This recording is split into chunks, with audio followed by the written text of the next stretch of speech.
जी नमस्कार दोस्तों।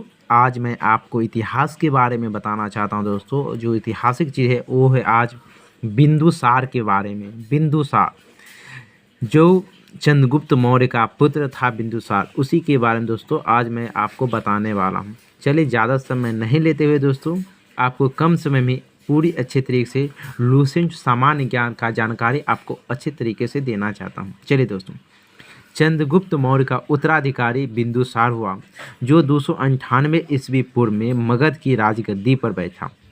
अमित्रघात के नाम से बिंदुसार जाना जाता है। अमित्रघात का अर्थ है शत्रु विनाशक। बिंदुसार आजीवक संप्रदाय का अनुयायी था। वायु पुराण में बिंदुसार का भद्रसार या बारीसर कहा गया है। स्ट्रेबो के अनुसार सीरियन नरेश एंटियोकस ने बिंदुसार के दरबार में डाइमेकस नामक राजदूत भेजा। इसे ही मेगास्नीज का उत्तराधिकारी माना जाता है। जैन ग्रंथों में बिंदुसार को सीसेन कहा गया है। बिंदुसार के शासनकाल में तक्षशिला में 2 विद्रोह का वर्णन है। इस विद्रोह को दबाने के लिए बिंदुसार ने पहले सुसीम को और बाद में अशोक को भेजा। एथेनियस के अनुसार बिंदुसार ने सीरिया के शासक एंटियोकस प्रथम से मदिरा, सूखे अंजीर एवं एक दार्शनिक भेजने की प्रार्थना की थी। बौद्ध विद्वान तारानाथ ने बिंदुसार को 16 राज्यों का विजेता बताया है। चलिए दोस्तों, अब जानकारी मैं आपको अब लगले ही अशोक के बारे में देना चाहता हूँ, जो बिंदुसार का पुत्र अशोक और चंद्रगुप्त मौर्य का पोता था। दोस्तों चलिए, अशोक की जानकारी आपको अच्छे तरीके से मैं देना चाहता हूँ। बिंदुसार का उत्तराधिकारी अशोक महान हुआ, जो 269 ईस्वी पूर्व में मगध की राजगद्दी पर बैठा। राजगद्दी पर बैठने के समय अशोक अवंती का राज्यपाल था। मास्की एवं गुर्जरा अभिलेख में अशोक का नाम अशोक मिलता है। पुराणों में अशोक को अशोक वर्धन कहा गया। अशोक ने अपने अभिषेक के 8वें वर्ष लगभग 261 ईस्वी पूर्व में कलिंग पर आक्रमण किया और कलिंग की राजधानी तोसली पर अधिकार कर लिया। प्लिनी का कथन है कि मिस्र का राजा फिलाडेल्फस टॉलमी द्वितीय ने पाटलिपुत्र में ज्ञानिसियस नाम का एक राजदूत भेजा था। अशोक के राज दरबार में उपगुप्त नामक बौद्ध भिक्षु ने अशोक को बौद्ध धर्म की दीक्षा दी।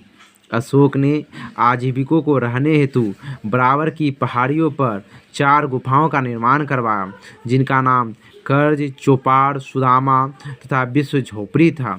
अशोक के पौत्र दशरथ ने आजीविका को नागार्जुन गुफा प्रदान की थी। अशोक की माता का नाम शुभ्रदांगी था।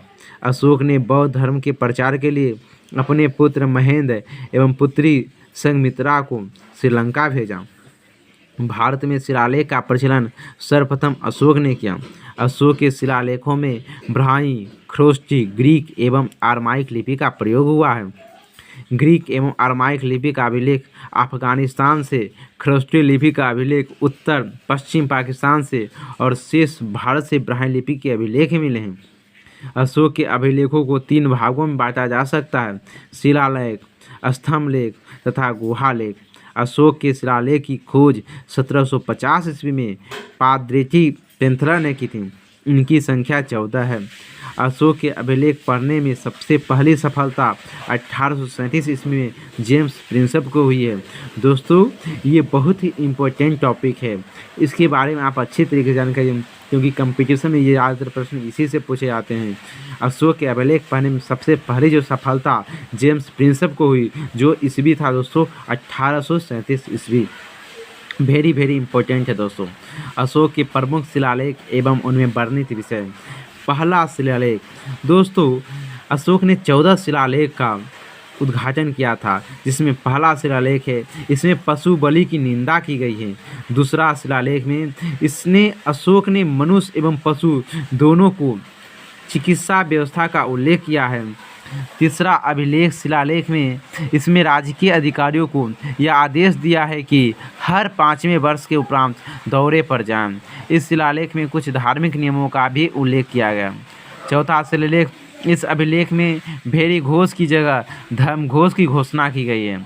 5वां शिलालेख में, इस शिलालेख में धर्म महामात्रों की नियुक्ति के विषय में जानकारी मिलती है। छठा शिलालेख में इसमें आत्मनियंत्रण की शिक्षा दी गई है। सातवां एवं आठवां शिलालेख में इनमें अशोक की तीर्थ यात्राओं का उल्लेख किया गया है। नौवां शिलालेख में सच्ची भेद तथा सच्चे शिष्टाचार का उल्लेख किया गया है। 10वां शिलालेख में इसमें अशोक ने आदेश दिया है कि राजा तथा उच्च अधिकारी हमेशा प्रजा के हित में सोचें। 11वां शिलालेख में इसमें धर्म की व्याख्या की गई है। 12वां शिलालेख में इसमें स्त्री महामात्रों की नियुक्ति, इन सभी प्रकार के विचारों के सम्मान की बात कही गई है। 13वां शिलालेख में इसमें कलिंग युद्ध का वर्णन एवं अशोक के हृदय परिवर्तन की बात कही गई है। इसी में पड़ोसी राजाओं का वर्णन है। 14वां शिलालेख में अशोक ने जनता के धार्मिक जीवन को बिताने के लिए प्रेरित किया। दोस्तों आज की जानकारी मैं इतने तक रहना चाहता हूँ, बाकी की जानकारी दोस्तों आपको नेक्स्ट वीडियो मिलेगा। दोस्तों मैं आपको ज़्यादा नहीं, दोस्तों आप कम से कम लाइक और सब्सक्राइब नहीं कर सकते हैं दोस्तों, लेकिन आप इस वीडियो को ज़रूर से ज़रूर देखें और लोगों से ज़्यादा शेयर करने की कोशिश करें, क्योंकि जानकारी जितने ज़्यादा लोगों को मिलेगा उतना अपना देश आगे बढ़ेगा। थैंक यू दोस्तों, थैंक यू।